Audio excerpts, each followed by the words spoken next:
dimaksud dengan Pancasila sebagai suatu sistem filsafat? Pancasila adalah sebuah konsep dan sistem filsafat yang penting di Indonesia. Ini terdiri dari 5 prinsip dasar yang menjadi dasar negara Indonesia. Prinsip-prinsip ini adalah 1. Ketuhanan yang Maha Esa, yaitu kepercayaan kepada Tuhan yang Maha Esa. 2. Kemanusiaan yang adil dan beradab, yaitu menghormati martabat dan hak asasi manusia. Yang ketiga, persatuan Indonesia, yaitu mempertahankan kesatuan dan persatuan Indonesia. Yang keempat, kerakyatan yang dipimpin oleh hikmat kebijaksanaan dalam permusyawaratan perwakilan, yaitu pemerintahan yang demokratis dan berlandaskan musyawarah. Yang kelima, keadilan sosial bagi seluruh rakyat Indonesia, yaitu upaya mencapai kesejahteraan sosial dan distribusi keadilan. Pancasila sebagai sistem filsafat mencerminkan nilai-nilai dasar yang menjadi landasan ideologi negara Indonesia. Itu mencakup aspek-aspek keagamaan, kemanusiaan, nasionalisme, demokrasi, dan keadilan sosial. Pancasila digunakan sebagai pedoman dalam mengatur negara, masyarakat, dan budaya Indonesia.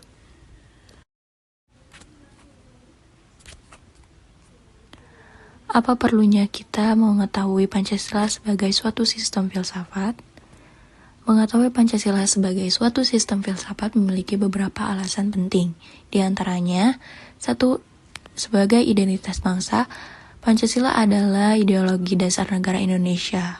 Memahami Pancasila membantu kita memahami identitas dan nilai-nilai dasar bangsa kita. Ini merupakan dasar dari kesatuan dan keberagaman Indonesia. Yang kedua, pemahaman nilai-nilai universal. Prinsip-prinsip Pancasila seperti kemanusiaan, demokrasi, dan keadilan sosial adalah nilai-nilai universal yang penting untuk dipahami oleh setiap warga negara. Ini membantu mempromosikan toleransi, persatuan, dan perdamaian di dalam masyarakat. Yang ketiga, ada paduan dan pengambilan keputusan. Pancasila memberikan kerangka kerja etis dan moral yang dapat digunakan dalam pengambilan keputusan pribadi dan politik. Ini membantu dalam memastikan bahwa keputusan yang diambil sesuai dengan nilai-nilai yang dijunjung tinggi oleh negara.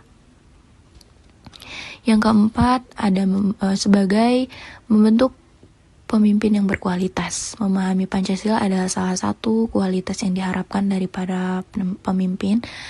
Mereka harus dapat mengambil keputusan yang sesuai dengan nilai-nilai Pancasila demi kepentingan rakyat dan bangsa. Yang kelima, menjaga persatuan dan kedamaian. Pancasila mempromosikan persatuan dan perdamaian dalam masyarakat Indonesia. Memahami dan menerapkan nilai-nilai ini dapat membantu mencegah konflik dan kegagalan sosial. Dengan demikian, mengetahui Pancasila sebagai suatu sistem filsafat adalah penting bagi setiap warga negara Indonesia untuk memahami dan mendukung prinsip-prinsip yang menjadi dasar negara mereka.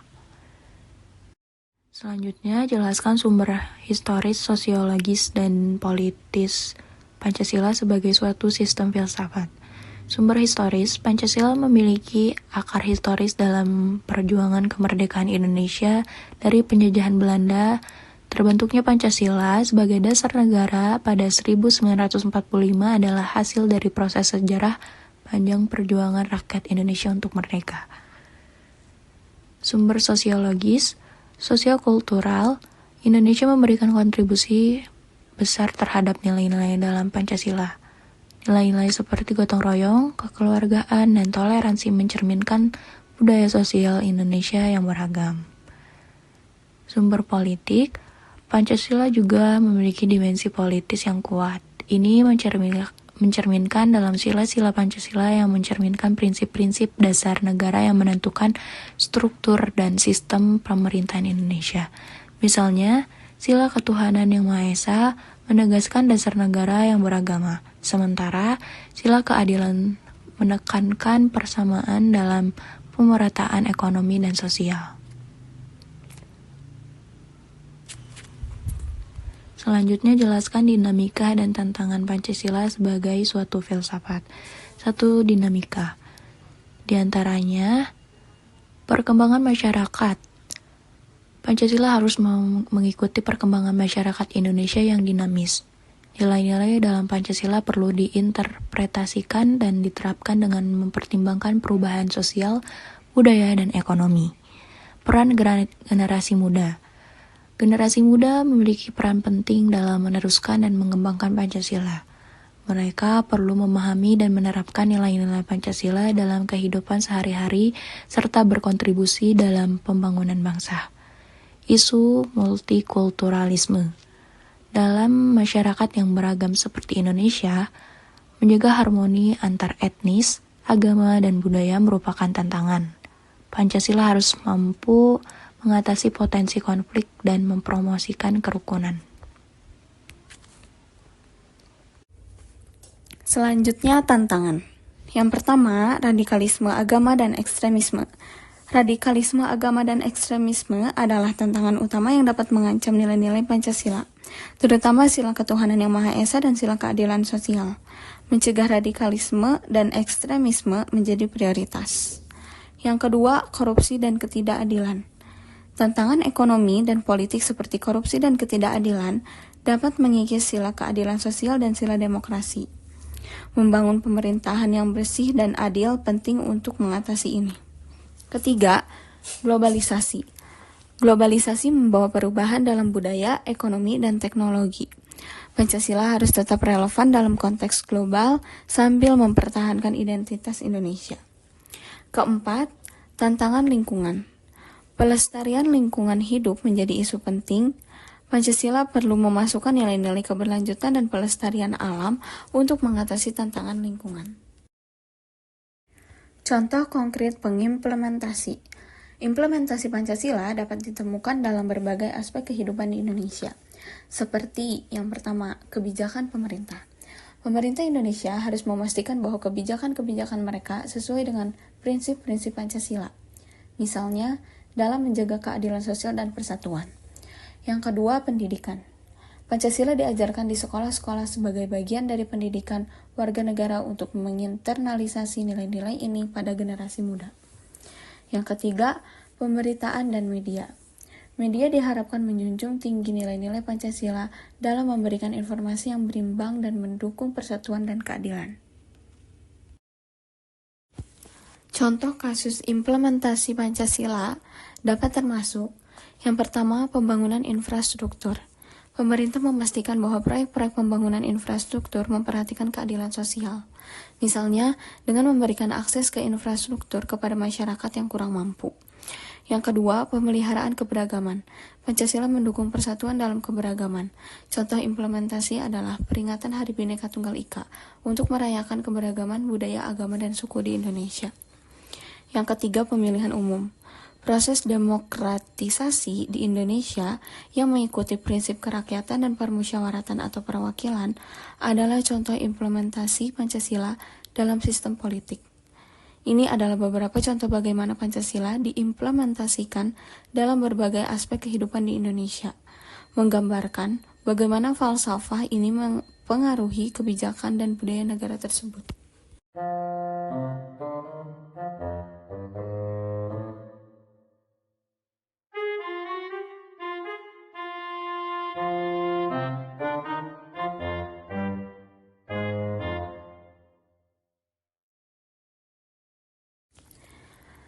Latar belakang.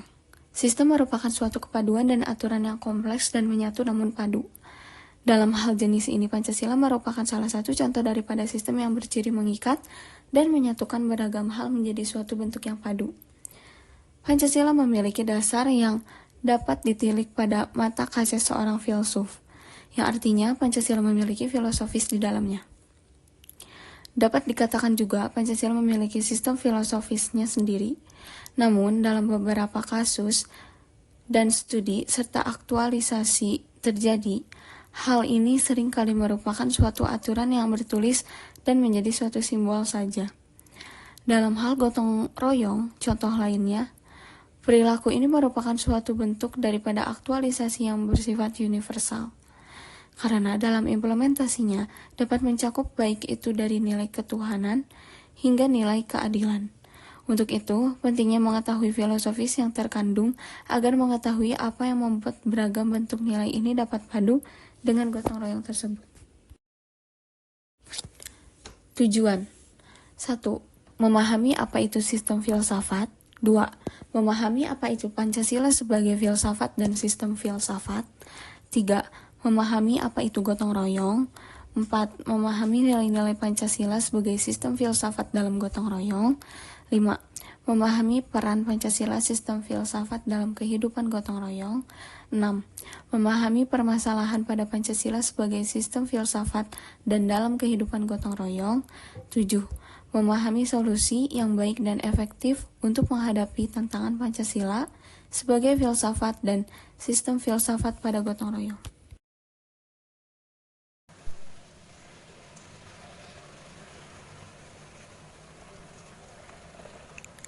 Selanjutnya ada ruang lingkup.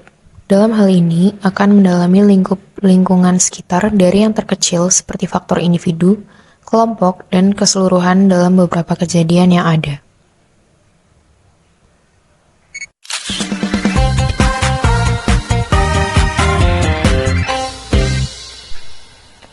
Apa itu sistem filsafat? Berawal dari istilah yang dinamakan sebagai sistem dalam beberapa sumber dinyatakan sebagai bentuk suatu kumpulan atau himpunan dari suatu unsur, komponen atau variabel yang terorganisasi, saling berinteraksi, saling tergantung satu sama lain, dan terpadu. Sedangkan filsafat merupakan suatu ajaran yang muncul jauh pada zaman terdahulu, tepatnya berasal dari Yunani, yaitu berasal dari kata filosofia yang berarti cinta kebijaksanaan. Filsafat merupakan bidang pemikiran manusia yang paling penting karena bercita-cita untuk mencapai makna hidup yang paling hakiki. Sistem filsafat merupakan suatu bentuk sistem tentang ajaran dan kenyataan yang saling berhubungan. Jadi, sistem filsafat adalah kesatuan yang bersifat organis dan komprehensif yang dimaksudkan untuk mencapai suatu tujuan. Secara umum, setiap sistem kefilsafatan ini memang mencerminkan pandangan suatu kelompok atau suatu bangsa.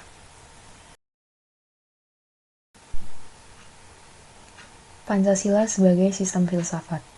Pancasila sebagai sistem filsafat mengandung pandangan, nilai, dan pemikiran yang dapat menjadi substansi dan isi pembentukan ideologi Pancasila. Pancasila sebagai sistem filsafat bertitik tolak dari teori-teori filsafat dan memenuhi ciri-ciri berpikir kefilsafatan.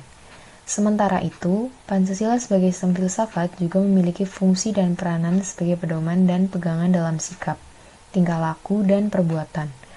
Oleh karena itu, Pancasila sebagai sistem filsafat memiliki ciri khas yang berbeda dengan sistem-sistem filsafat lainnya. Pancasila sebagai sistem filsafat mencakup tentang yang pertama, Tuhan, yakni sebagai causa prima. Yang kedua, manusia, yakni makhluk individu dan makhluk sosial. Yang ketiga, satu, yakni kesatuan yang mempunyai kepribadian sendiri. Yang keempat, rakyat, yakni unsur mutlak negara yang menjunjung nilai kerjasama dan juga gotong royong. Dan yang kelima, yaitu adil, yakni memberi keadilan kepada diri sendiri dan orang lain sesuai dengan haknya. Gotong royong. Gotong royong merupakan suatu kegiatan sosial yang menjadi ciri khas dari bangsa Indonesia dari zaman dahulu kala hingga saat ini. Rasa kebersamaan ini muncul karena adanya sikap sosial tanpa pamrih dari masing-masing individu untuk meringankan beban yang sedang dipikul. Hanya di Indonesia kita dapat menemukan sikap gotong royong ini, karena di negara lain masyarakatnya cenderung acuh tak acuh terhadap lingkungan sekitar. Ini merupakan sikap positif yang harus selalu dijaga dan dilestarikan, agar bangsa Indonesia menjadi bangsa yang kokoh dan kuat di segala hal, karena didasari oleh sikap saling bahu-membahu antara satu dengan yang lain. Prinsip kekeluargaan dan kegotong royongan dalam kehidupan bernegara nampak dalam kehidupan sosial, politik, dan ekonomi. Nilai ketuhanan, kemanusiaan, persatuan, musyawarah, dan keadilan merupakan saripati nilai-nilai Pancasila yang mendasari gotong royong dalam kehidupan bernegara. Pancasila sebagai sistem filsafat dalam budaya gotong royong. Dalam hal itu, kita bisa melihat bahwa Pancasila sebagai sistem filsafat dalam budaya gotong royong memiliki kesinggungan bentuk yang mana sifatnya menekankan kerjasama, solidaritas, dan kepedulian sosial dalam masyarakat. Pancasila sebagai dasar ideologi negara Indonesia memiliki peran kunci dalam membentuk dan memelihara budaya gotong royong ini. Maka, dapat disimpulkan bahwa Pancasila sistem filsafat memiliki suatu peran melengkapi dan menciptakan lingkungan sosial yang menghargai kebersamaan dan saling mendukung dalam mengatasi tantangan sosial dan ekonomi. Lalu selanjutnya ada aktualisasi Pancasila sebagai sistem filsafat dalam budaya gotong royong. Yang pertama ada dari sila pertama, yaitu ketuhanan yang Maha Esa. Nilai ini menekankan pengakuan terhadap Tuhan yang satu, yang mengajarkan kita toleransi terhadap berbagai agama dan keyakinan yang ada di Indonesia. Dalam budaya gotong royong, nilai ini mendorong rasa hormat terhadap keragaman agama dan semangat saling menghormati antar umat beragama. Selanjutnya ada sila kedua, yaitu kemanusiaan yang adil dan beradab. Nilai ini menggarisbawahi perlunya memperlakukan sesama manusia dengan adil dan beradab. Maksudnya dalam budaya gotong royong, nilai ini memotivasi orang untuk memiliki empati terhadap orang lain, terutama mereka yang kurang beruntung, dan berusaha membantu mereka untuk mencapai kesejahteraan yang lebih baik. Selanjutnya ada sila ketiga, yaitu Persatuan Indonesia. Nilai persatuan dan kesatuan sangat penting dalam budaya gotong royong. Ini menggambarkan semangat untuk bekerja sama, mengatasi perbedaan, dan menjaga keharmonisan di antara berbagai kelompok etnis, budaya, dan sosial dalam masyarakat Indonesia. Mengingat Indonesia ini memiliki banyak keberagaman, tetapi kita harus tetap menjaga persatuan dan kesatuannya. Lalu ada sila keempat, yaitu kerakyatan yang dipimpin oleh hikmat kebijaksanaan dalam permusyawaratan atau perwakilan. Nilai ini menggarisbawahi pentingnya partisipasi aktif dan demokratis dalam pengambilan keputusan. Dalam budaya gotong royong, nilai ini menggalang partisipasi semua anggota masyarakat dalam proses pengambilan keputusan yang memengaruhi nasib bersama. Lalu yang terakhir dari aktualisasi Pancasila sebagai sistem filsafat dalam budaya gotong royong ada dari sila kelima, yaitu keadilan sosial bagi seluruh rakyat Indonesia. Nilai ini menekankan perlunya keadilan sosial dan distribusi yang merata atas sumber daya dan peluang. Jadi dalam budaya gotong royong, nilai ini mendorong kesediaan untuk berbagi dengan mereka yang kurang beruntung dan memastikan bahwa semua orang memiliki akses yang sama terhadap keuntungan dan peluang. Adapun realitas dan masalah gotong royong terhadap Pancasila sebagai sistem filsafat. Yang pertama adalah realitas bahwa tradisi gotong royong yang sangat kuat masih ada di Indonesia. Lalu yang kedua adalah keberagaman budaya, mulai dari Sunda, Jawa, hingga Papua. Lalu adapun masalah yang timbul dari realitas yang ada. Yang pertama adalah perubahan sosial, mulai dari struktur, pandangan, dan gaya hidup. Lalu yang kedua ada kesenjangan sosial dan ekonomi, yang mana munculnya yang si kaya dan si miskin. Lalu yang ketiga adalah tantangan global yang dimana karena adanya perubahan iptek dan teknologi, maka banyak juga arus masalah yang timbul. Yang keempat adalah korupsi dan ketidakadilan atau menjadi suatu kebiasaan dan juga penyakit yang sering terjadi di Indonesia ini.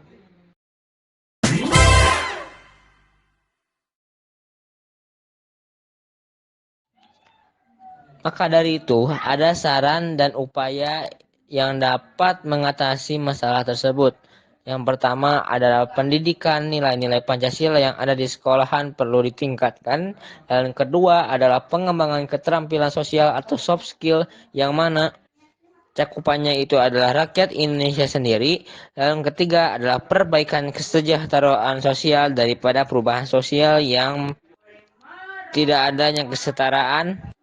Lalu yang keempat adalah penguatan institusi hukum yang mana mengingat bahwa pejabat negara kita saat ini masih banyak melakukan korupsi, maka hukum perlu ditegakkan. Lalu yang ketiga adalah kampanye kesadaran publik, yang mana tujuannya menyadarkan publik bahwa saat ini Indonesia saat ini tidak aman. Maka kesimpulan daripada pembahasan sebelumnya, di sini Pancasila adalah dasar, inti, dan landasan dalam kehidupan praktis maupun ideologis di Indonesia. Sebagai sistem filsafat, Pancasila menjadi dasar gagasan dan implementasi pemikiran kritis masyarakat Indonesia terhadap kenyataan. Gotong royong adalah bagian tak terpisahkan dari masyarakat Indonesia dan saling melengkapi dengan Pancasila. Namun, berkembangnya era menimbulkan masalah dan kurangnya transparansi nilai-nilai tersebut. Oleh karena itu, diperlukan kesadaran tinggi untuk kembali menanamkan nilai dasar, memperkuat hukum, dan mengembangkan pendidikan yang benar dan terarah. Sekian dari kelompok kami. Assalamualaikum warahmatullahi wabarakatuh.